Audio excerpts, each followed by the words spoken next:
Perkenalkan, nama saya Febrian Azwardani. Zakat fitrah.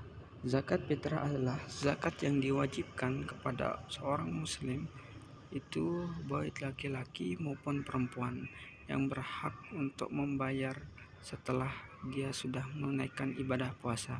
Dari Ibnu Abbas mengatakan, Rasulullah SAW mewajibkan zakat fitrah sebagai pembersih bagi orang-orang yang berpuasa dari segala perbuatan sia-sia dan ucapan kotor, serta sebagai makanan bagi orang-orang miskin.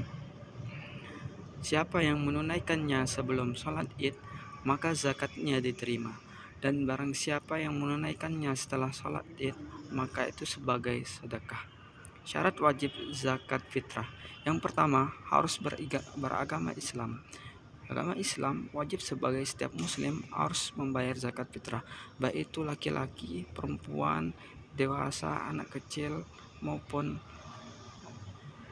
Dari Ibnu Abbas mengatakan, Rasulullah SAW mewajibkan zakat fitrah dengan suatu sak kurma atau satu sak gandum kepada setiap hambanya sahaya atau orang-orang merdeka, laki-laki maupun wanita, anak-anak maupun dewasa dari kalangan kaum muslim.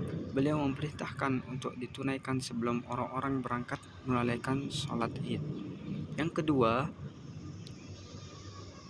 zakat fitrah harus disedekahkan sebanyak satu sak atau sebanyak 3 kg beras. Yang ketiga, telah masuk waktu membayar zakat fitrah, yaitu pada 28 Ramadan, 29 dan 30 sebelum sholat Idul Fitri. Zakat fitrah hanya berbentuk makanan pokok seperti beras, kurma maupun gandum, tidak berbentuk uang atau tidak pernah dicontohkan zakat fitrah berbentuk uang.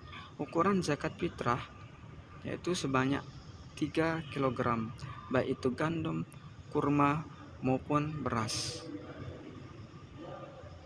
Zakat fitrah hanya untuk orang-orang yang miskin, orang-orang yang golongan yang mampu menerima zakat fitrah.